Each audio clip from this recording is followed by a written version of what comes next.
الشيطان الرجيم بسم الله الرحمن الرحيم فإذا نقر في الناقور فذلك يومئذ يوم عسير على الكافرين غير يسير صدق اللہ العظیم۔ محترم سامعین، آج آپ کے سامنے سورہ مدثر کی آیت نمبر 8، 9 اور آیت نمبر 10 تلاوت کی گئی۔ پچھلی آیتوں میں حضرت خاتم النبیین علیہ الصلاۃ والتسلیم کو اور ان تمام لوگوں کو جو دین کا کام کرتے ہیں، اللہ رب العالمین نے فرمایا تھا کہ حوصلہ اور ہمت اور اولو العزمی کے ساتھ دین کا کام کریں، اور اس راستے میں جو بھی نامناسب حالات ہوں اس کو لربک فاصبر، اللہ کی رضا کے لیے اس پر صبر کریں، اور اسی میں انشاءاللہ کامیابی ہے۔ آج کے سبق درس میں ہے فَإِذَا نُقِرَ فِي النَّاقُورِ۔ اب یہاں سے تذکرہ چل رہا ہے اس آیت میں بلکہ کہ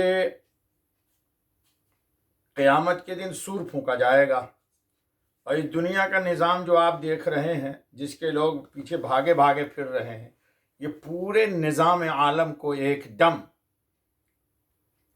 نیست و نابود کر دیا جائے گا، اور محشر کی طرف انسان کو بلا لیا جائے گا۔ فَإِذَا نُقِرَ فِي النَّاقُورِ، پھر جب بجنے لگے وہ کھوکھڑی چیز، یعنی سور پھونکا جائے گا، سور اور اسرافیل علیہ السلام۔ اس کا تذکرہ پیچھے بھی ہوا ہے، پر یہاں پر ایک بات یاد رکھ لیجئے کہ ابن حبان نے کتاب العظمہ میں وہب ابن منبہ کا قول نقل کیا ہے کہ اللہ تعالیٰ نے سفید موتی سے جو بلور کی طرح چمکدار تھا سور کو بنایا، پھر عرش کو حکم دیا کہ سور کو پکڑ لے، سور جس کو پھونکا جاتا ہے، سور عرش سے معلق ہو گیا، پھر حق تعالیٰ نے کہا کن، تو اسرافیل علیہ الصلاۃ والتسلیم پیدا ہو گئے۔ اللہ نے اسرافیل علیہ السلام کو سور لے لینے کا حکم دیا، اسرافیل علیہ الصلاۃ والتسلیم نے سور لیا۔ سور میں ہر پیدا شدہ روح کی تعداد کے مطابق سوراخ ہیں۔ یہ جو سور جس میں لیا اسرافیل علیہ السلام نے، بتاتے ہیں کہ اس میں اتنے سوراخ ہیں جتنے کائنات عالم کی روح انسان کی ہے۔ کسی ایک سوراخ سے دو روحیں برآمد نہیں ہوں گی۔ سور کے وسط میں بیچ میں آسمان و زمین کے چکر کی طرح ایک گول سوراخ ہے، جس پر اسرافیل علیہ السلام اپنا منہ رکھے ہوئے ہیں۔ پھر اللہ تعالیٰ نے اسرافیل علیہ السلام کو حکم دیا کہ نفخہ اور صیحہ کی خدمت میں نے تیرے سپرد کی ہے، یعنی قیامت کا دن جب آئے گا تو اسی میں پھونک مارنا، اور اس پھونک سے نظام عالم کو اللہ پاک قیامت کی طرف، محشر کی طرف رواں دواں کریں گے۔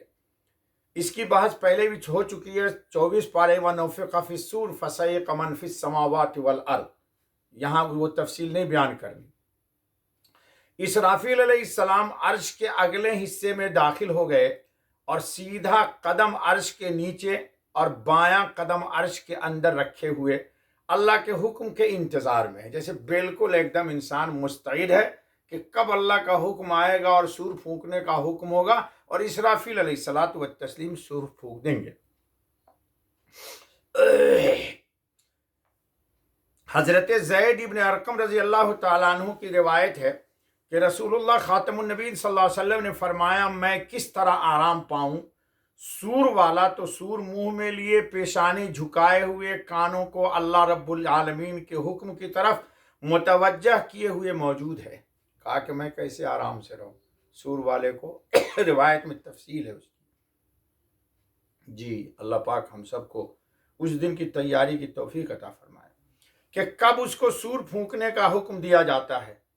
یہ بات صحابہ پر سخت دشوار ہو گئی کہ بھائی ایک دم تیار ہیں سور پھونکنے کے لیے اسرافیل علیہ السلام، کہ جب رسول اللہ صلی اللہ علیہ وسلم کو چین نہیں تو ہم کو بدرجہ اولا مضطرب رہنا چاہیے۔ ہم کہاں اور رسول اللہ خاتم النبیین صلی اللہ علیہ وسلم کہاں؟ حضور اکرم خاتم النبین صلی اللہ علیہ وسلم نے فرمایا کہ حسبنا اللہ و نعم الوکیل پڑھو. یہ روایت پہلے بھی میں نے نقل کر دی تھی، دوستوں کو ساتھیوں کو شاید یاد ہوگی. کیا پڑھو؟ حسبنا اللہ و نعم الوکیل. ابن عباس رضی اللہ تعالیٰ عنہ کی روایت میں ہے کہ نعم الوکیل کے بعد یہ بھی کہنا چاہیے اللہ توکلنا، یعنی حسبنا اللہ و نعم الوکیل اللہ توکلنا. انسان اللہ رب العالمین پر اعتماد اور بھروسہ رکھے، اور اللہ رب العالمین ہی ہمارے وکیل اور کفیل بھی ہیں. ہمارے لیے اللہ ہی کافی ہے، اور ہمارا دفاع بھی اللہ ہی کرے گا. ایمان بھی ہمارا اللہ بچائیں گے، اعمال بھی اللہ بچائیں گے، خوف و ہراسمنٹ میں اللہ ہماری مدد بھی کریں گے. فذالک یوم عسیر، اللہ کہہ رہے ہیں پھر وہ اس دن مشکل دن ہے. وہ جو دن آئے گا قیامت کی آسان نہیں ہوگا، بہت مشکل ترین ہوگا. یہ پچھلے بھی درس میں گزر چکا ہے تفصیل کے ساتھ، اور آگے بھی آئے گی بات سورہ قیامہ میں. یعنی اس دن کے واقعات میں سے سور کا پھونکا جانا گویا ایک مستقل دن ہے جو سر تا پا مشکلات اور سختیوں سے بھرا ہوا ہوگا. اللہ پاک محض اپنے فضل سے کرم سے، محض اپنے فضل و کرم سے ہم لوگوں کی اس دن اپنی رحمت کے دامن میں حفاظت فرما دے، اپنی رحمت کے دامن میں حفاظت فرما دے اللہ تعالیٰ. علی الکافرین غیر یسیر. کتنا وقت باقی بیٹا؟ علی الکافرین غیر یسیر، منکروں پر نہیں آسان. ایک طرف تو قرآن نے کہا فذالک یوم عسیر، وہ مشکل دن ہے. اور جو لوگ منکر ہیں، کس کے منکر ہیں بھائی؟ اللہ کی وحدانیت کے منکر ہیں، اللہ پاک کی قدرت اور سطوت کے منکر ہیں، اللہ رب العالمین کی کبریائی کے منکر ہیں. پوری دنیا کی کبریائی مانتے، اگر نہیں مانتے تو اللہ کی کبریائی نہیں مانتے. جی حضرت خاتم النبین محمد الرسول اللہ صلی اللہ علیہ وسلم کی رسالت کو نہیں مانتے، نعمت اللہ کی کھاتے ہیں اور اللہ کی وجود کا انکار کر دیتے. ہر وہ نعمت جو انسان کو ملی ہے، سر کے بال سے پاؤں کے ناخن تک، اس میں انسان کے ماں باپ کا قطعاً کوئی دخل نہیں ہے. یہ سب اللہ پاک کی فضل سے ہمیں عطا ہوئی ہے. لیکن انسان نعمت سب اللہ کی استعمال کرتا ہے، خود اس کا وجود اللہ کی ایک نعمت ہے. لیکن ہٹ دھرمی یہ ہے کہ وہ سب کو مانتا ہے. اگر نہیں مانتا تو کس کو نہیں مانتا؟ اپنے خالق کو نہیں مانتا، اپنے رب کو نہیں مانتا، اپنے پالنہار کو نہیں مانتا، جو ایک سیکنڈ میں انسان کے جسم سے روح نکال کر کے اور یا تو جنت کی طرف انسان یا جہنم کی طرف رواں دواں ہوتا ہے. تو انسان کی دانائی یہ ہے کہ اس دنیا میں، ہمارے یہاں کہتے ہیں اردو میں کہ انسان جس کا کھائے اسی کا گائے، جس کا کھائے اسی کا گائے. یعنی چاہیے کہ انسان اپنے منعم حقیقی رب ذوالجلال کی وحدانیت کا قائل ہو کہ وہ ایک معبود لا شریک اللہ ہے. سب کو مٹا دیں گے اللہ، سب مٹا جائیں گے، اور کل من علیہا فان ویبقى وجہ ربک ذو الجلال والاکرام. اللہ کی ذات باقی رہے گی، بقیہ سب فنا ہو جائے گی. جی کلہم آتیہ یوم القیامت فردا، قیامت کے دن سب اکیلے اکیلے آئیں گے، تنہا آئیں گے، اور یا تو ان کے داہنے ہاتھ میں نام اعمال کی خوبیاں ہوں گی، اچھے اعمال ہوں گے، یا نہیں تو ان کی بدبختی ان کے اوپر مسلط ہوگی. قرآن نے کہہ دیا ہے واضح طور پر کہ کچھ چہرے اس دن حشاش و بشاش ہوں گے. وہ کون ہوں گے؟